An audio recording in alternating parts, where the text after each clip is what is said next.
Thank you all for coming. Tim, I want to say thank you to you for taking the opportunity to put this together, for bringing our city together in this way where it's faith and nonprofit and for-profit people all in the same place. These are special collisions that need to happen. And also for taking the gift of bringing someone like Chris. You could have taken that and you could have just invested that back into yourself or into your family or into your own church, and you've invested it out into the city. And so on behalf of the city, am I allowed to do that? Is there anyone from the city? On behalf of the city, I want to say thank you, and I just pray that you receive double back for that investment into your church and into your family. I want to thank my mom, Kathy, my wife, Kate, and my daughter, Ann, who are all here. If in my, that Joseph Campbell's hero's journey, the arc we're the hero of our own story. If I'm Luke Skywalker, which I believe I am because I'm a Star Wars nerd, my mom is Yoda. Just so everyone knows. Well, as Chris likes to say, it's come to that. So I'm going to pray. Father, thank you for the time that we're allowed to be together. Thank you that as we humble ourselves and we cast all of our anxieties on you, you care for us. And I just pray that you care for each person in this room. And I just give you all of my anxieties, and I ask that you speak through me and you give us a word that we all need to hear. In your name, amen. All right, first, I'm going to manage a few expectations. I just want you to know that I will not be showing a chart or a diagram on how to transform Wichita. There'll be no model. Maybe Chris has one. I don't have that PowerPoint on how to transform a city. I am excited about movements of flourishing and transformation and city catalyst and wholeness, and I hear lots of different words of initiatives that are popping up around the country, and I think they're all important, and there's a lot of people that do have revelation about the how-to. But that's not exactly what I'm going to cover today. Instead, I want to tell you part of my story that probably doesn't get told out in the marketplace, if you will, as I do my other roles. And I want to tell you part of my testimony. And I hope to share with you some stories and some lessons that I've learned along the way. So a little bit of background. So I've worked on transformation or unity projects in Wichita since 1999. And a lot of people that know me in the last 10 years don't know that about me. But my wife, Kate, and I moved back here. I was in Tacoma, Washington. She was in Santa Fe, New Mexico. And there was a group of people that were all being impacted by the Lord, and we all said, we're going to move to Wichita. And we really felt that there was a move that was happening, and we needed to come. My first job was working for Philip Wood at Faith Community Church. I use the word job loosely. I took donations to help pay for me to live, and then I followed him around, and he taught me how to pray, and he taught me how to run a house church, and he taught me lots of different things. I was put in charge of youth ministry. A lot of the people that were around that time period that were being saved, a few of us lived in the basement of Philip's church, and we lived that way for almost 9 months. So there's a few people in the room I see that knew us during that time. Some of us were much skinnier, and some of them are wearing a white shirt on the stage.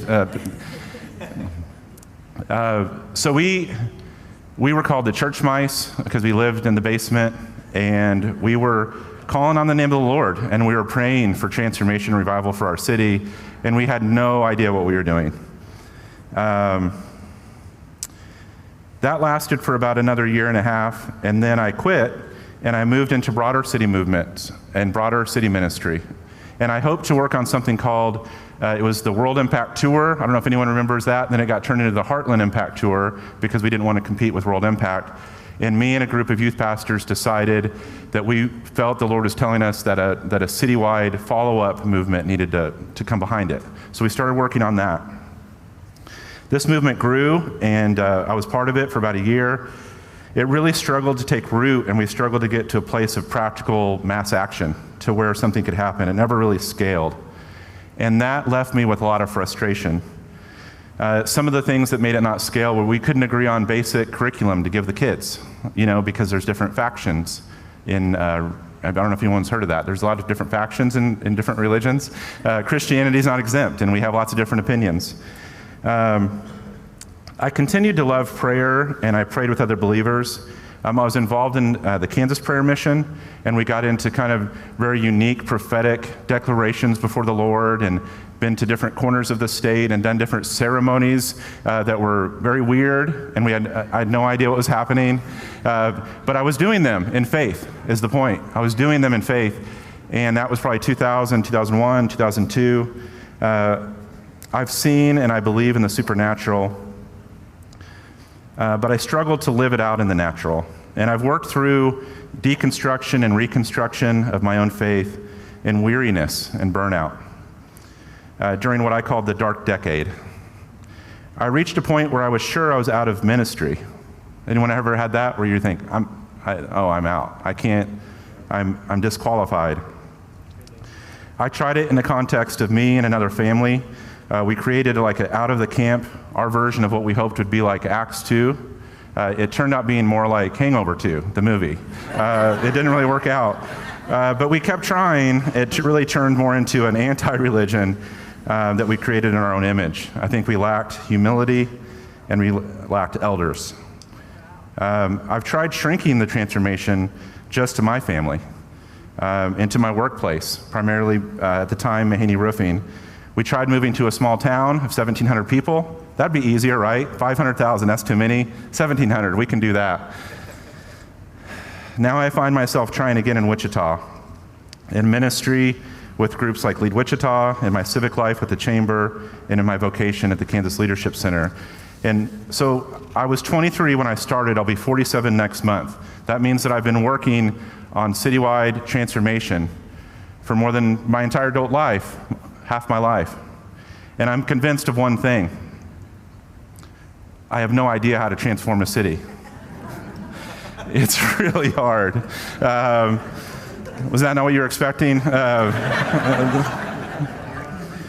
I do have some things I want to share with you, some nuggets that I've picked up along the way that I hope that I can get through, because there's not things that I've shared with too many people. So today, I hope to compel you that transformation is possible. Anyone here think it's possible? Yeah. I further hope to convince you that transformation is inevitable. And lastly, I hope that we will all see that it starts with us. And I'd also like to share a few pitfalls that I see that we need to watch out for. And then we'll end with a little bit of prayer. Sound good? A bit of just one quick timekeeping check, Tim. I forgot to ask for if there's a visual or of a clock I can see. I can have a visual for you. If you just want to give me 5, yeah, that'd be great. Thank you. Sorry about that. Okay, so let's go back in time. The year is 2010. Anne, I'm going to embarrass her. Anne, raise your hand. She was 10 years old. Kate and I had just gone through our toughest season of marriage. We had barely made it. We moved to the city of Sedgwick to regroup. We had an earnest belief that we were meant to be together, that we wanted to love our family, and we liked talking to Jesus. That was it. No committees, no movements, no church. I had a job at Mahaney Roofing that I wanted to work really hard at. I wanted to provide for my family. And I had a friend, Mark Bolt, who was there for me, who owned the company, and that's what we did. It was an environment that I started listening, it was in this environment that I started listening to podcasts and sermons, waking up early, measuring roofs constantly. It was a weird requirement of the job. And these are big, tall buildings like Coke Arena or Coke Tower or Century 2 type buildings that you're on. Helping to run a company, I was driving a ton and I was listening. And I want to say that if you think the Lord can't find you, He found me in a 2008 Chevy Silverado truck. Wherever I went across Kansas or even sometimes into Oklahoma or Missouri, He found me in the truck. For a couple years, He was telling me through John Maxwell that it was me that could be a leader, because I had influence. He was telling me through Mike Bickle that I was a marketplace minister and that I had a Cyrus call. And anything that I would listen to, I would just, you guys ever do that act where the preacher's talking and you raise your hand and you go, they're like, raise your hand. You just said that, like, and you say yes.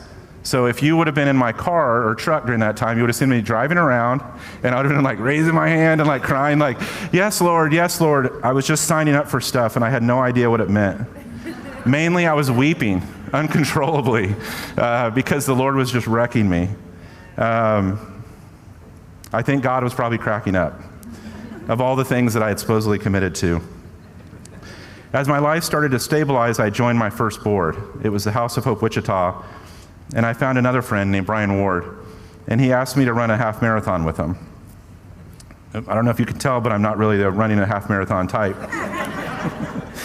But I did, and I was listening to the Word, and I was asking Jesus a ton of questions as I trained. Questions like, is this even possible? Is this even possible to run a marathon? Is this even possible to transform a city? Is this even possible to rebuild my family? And by the way, why are you using us?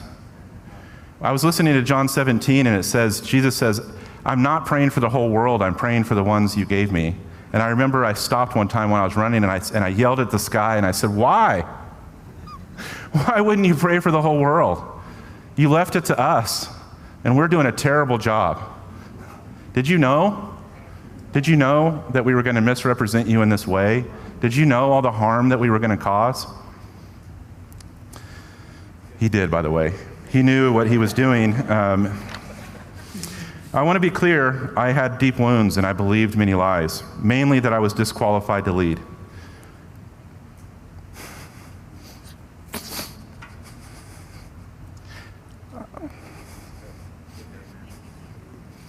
I had quit. I was believing verses and I was listening to them and I was getting full of hope. But then I also had deep despair because I knew I couldn't do it. But then I had a dream. And in this dream, Jesus was a realtor. And I was looking at houses. And it was this crazy experience where Jesus was like a kind of a cheesy realtor that was like talking up the houses. And it was this feeling like things could be really priceless or really worthless in an instant. That's the feeling that always stays with me about this dream and how fickle I was. Like you can be looking through a house and you're like, I don't want this house, and all of a sudden there's one part about it and you go, where do we sign? Or vice versa. Oh, we're loving this house. Oh, no, we're out. No way we're buying this house. And that's how I viewed my this house. And we're walking through it. That feeling's with me. We get to a door. The door has caution tape. It's like blocked up. Do not enter, caution. And Jesus says, let's go in there. And I looked at Jesus and I said, no. And I woke up. And I was really scared when I woke up. And I was like, oh crap, come on. What's in that door? What's behind that door? And number two, like I just told Jesus no. I don't know if it was real Jesus or dream Jesus. Either way, I don't think you're supposed to do that. And so I prayed. I said, if you give me that dream again, I will go in that door. And a couple days later, I had the dream again. The same house, the same door, and Jesus, same thing, same feeling. Hey, let's go in that door. Okay, let's go. We went in there, and it was a office, and it was a desk, and it had dust all over it, and it had been neglected, and it had things I had done in my life, like pictures and awards and things I knew about. And then there was things I didn't know about. But it represented to me something that was worthless, something that had been neglected. And I just fell on the ground and I just was like, Lord, I'm so sorry. This house is worthless. There's no way we can buy this house now. I've neglected. This room is trash. It ruins the whole house.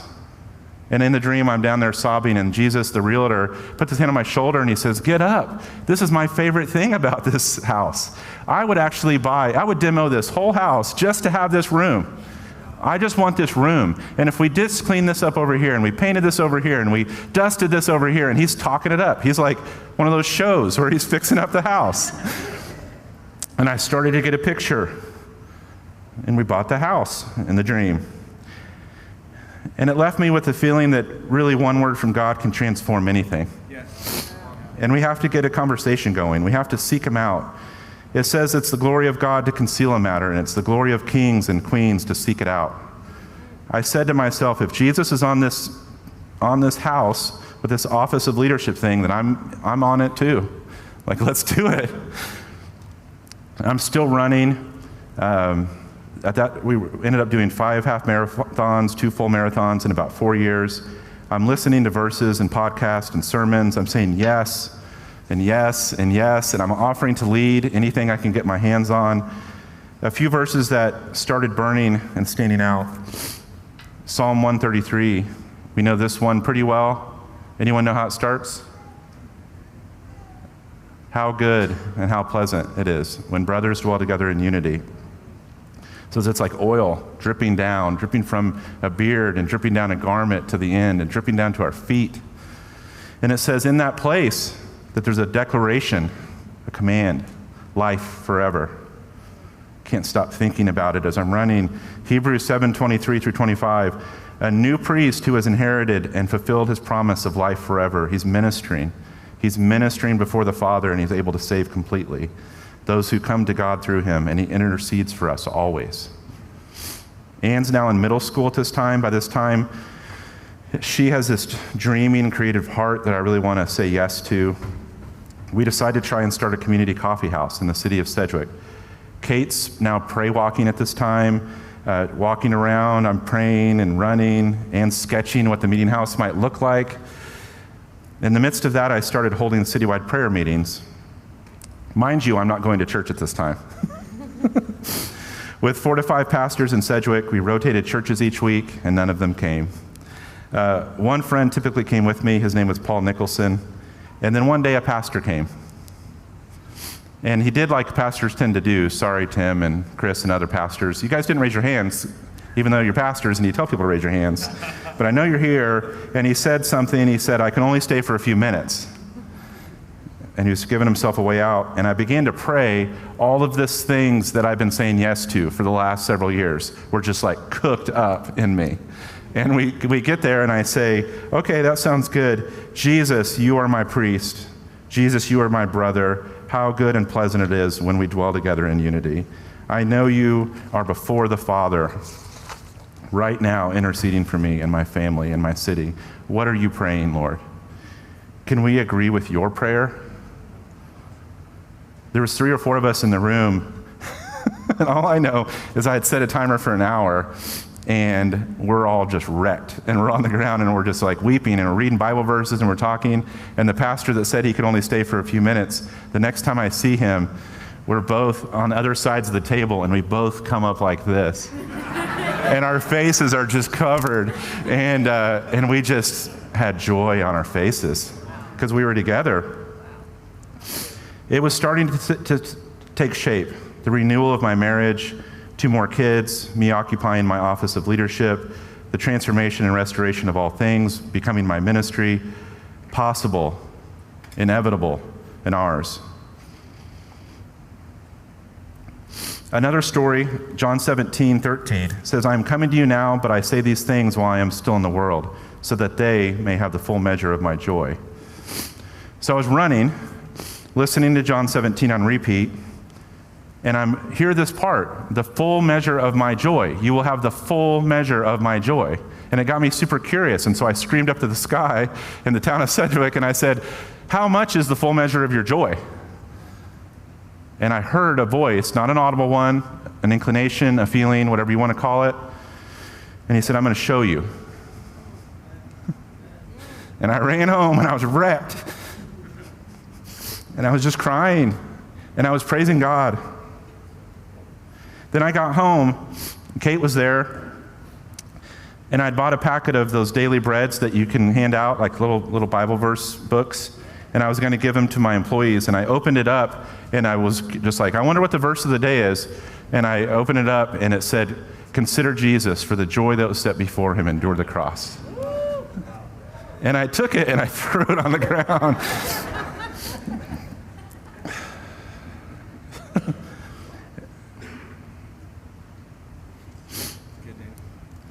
Consider Jesus for the joy that was set before him. He endured the cross. What was the joy that was set before you, Lord? I wanted to know.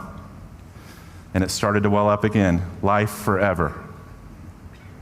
I commanded a blessing, restoration, transformation, a redeemed and restored world. And I realized it is completed. It is inevitable. He's waiting on me. I am not waiting on him. I was really committed to this point. Thankfully, I heard a word that said the reason that David was a man after God's own heart was not because he was a terribly righteous man, as we know if we read the Bible. It's that he believed that when he messed up, that he could run to the Lord, and he could not only repent and be restored, he could actually ask for double. I have no idea if that was even in the Bible at the time, but I heard it. And so I started doing it. And I repeated it over and over. Every time I screwed up, I said, Lord, I'm sorry. I repent. Please give me double. And this went on and on. I was trying and failing and repenting and asking for double. I want to be clear. I wasn't asking for money. I was asking for a double portion of the full measure of Jesus' joy.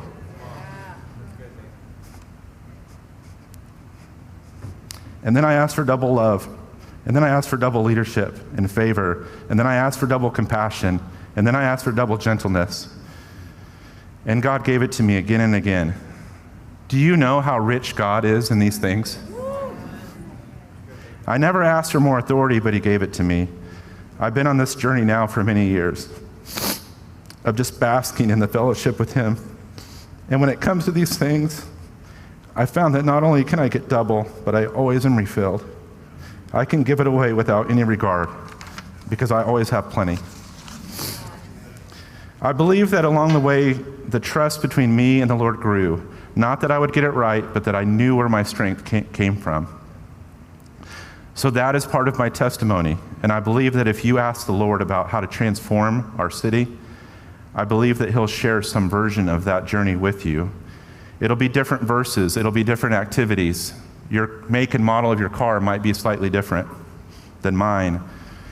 But he will find you, and you will get a glimpse of his inevitable plans of restoration of this world. He will restore each of us before he restores our city. And as we are restored, then do we get to all get together and make some plan and make a strategy? I don't think so. I think he already gave us the strategy, guys. Remember, our job is not to transform our city. Our job is to be his and to be in unity, to live in Psalm 133. And then he will command the blessing. And his commands never don't come true. And he has declared over each of you life forever. So what keeps us from being restored and walking in unity? I'd like to offer two things. Fear is one. I think this fear, it has many presences. One is in our inner monologues. We chalk it up to spiritual, but it's just in our own minds. AKA insecurity. Anyone know about that? Yeah, I heard of that. I think there are much different ones, like demons and principalities. Like I said, I believe in the supernatural, but I also believe that 2 Timothy 1:7 says, "For God has not given us a spirit of fear, but of power and of love and a sound mind." So my advice is to share your fear with the Lord and with a brother or sister. It is almost impossible to discern truth without the Lord or a brother or sister. And it's especially when you're trapped in fear. Be vulnerable. And know that your strength is made perfect in that vulnerability and that weakness. A second thing I'd like you to look out for is offense. Remember, our job is to be unified.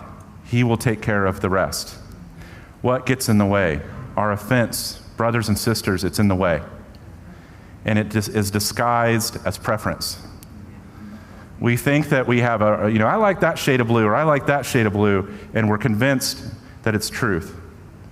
Be careful.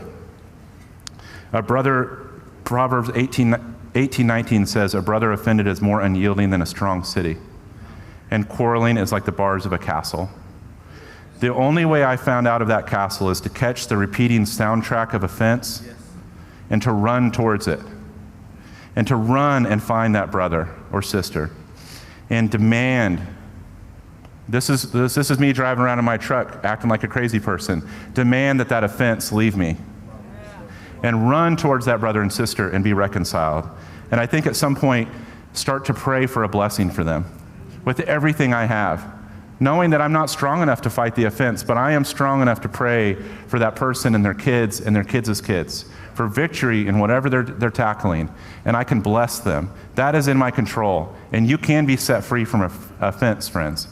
It is not a perpetual enemy that you have to fight. I actually believe that if we can get to where these attacks of fear and offense can be turned, that we can we can be affected by them less, because they actually turn into tremendous power in our hands, and the enemy stops feeding us that power. When attacks of fear draw us into promises of God and into fellowship with one another, and when attacks of offense stir us to pray for blessings for one another, I think they turn into obvious party crashers. They tend to stand out. The last thing I want to leave you with is an opportunity for freedom from one more force of resistance that I think might be impacting some of you. I don't care if you express this at home or at work, in ministry, all of those, or one of them. I believe that shame or a feeling of being disqualified is keeping you from walking deeper into your ministry. Marketplace ministers, apostles, prophets, pastors, teachers, evangelists, intercessors, some of you are believing a lie of unworthiness, and you're wearing shame. I want you to know that you can actually, I don't know if you knew, but you can actually leave that here. If you came with it, you don't have to take it home. You can leave it. It is possible. It may require some counseling and mentoring and discipleship and therapy later to find total freedom, but first you have to say yes. You have to say yes to this being your path and your identity, and declaring that nothing has disqualified you. Remember when I was saying I tried and failed and I prayed for double, and I didn't know if it was in the Bible? Well, it turns out it is. And I'd like to close my time by just praying that verse for each of you. And I hope that the stories that I shared can be inspiration for you. The journey obviously is one that we're still on, and I hope that it leads to more and more transformation for others. But it starts with me, and it starts with you. And I hope that you know that transformation of Wichita is possible, and that transformation for Wichita is inevitable. Actually, it's inevitable for each of you as well. So I don't know what's in your way. Maybe it's shame. Maybe it's that feeling of being disqualified. Maybe it's something else. And I know this has business people that have not seen me preach before. So, hi.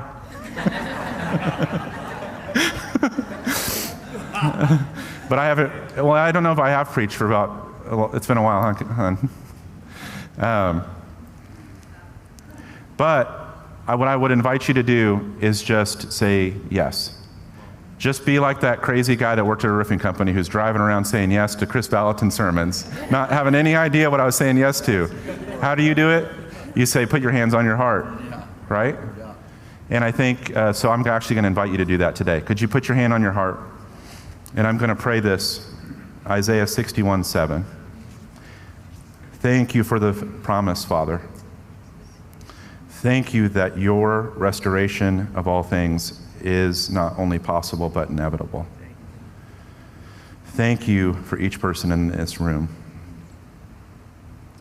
I pray, instead of your shame, there shall be a double portion. Instead of dishonor, they shall rejoice in their lot. Therefore, in their land they shall possess a double portion, and they shall have everlasting joy. Release it into your people, O God. Release it to the people in this room. Release it in our city. Now say, yes, I receive it. Yes, I receive it. Amen.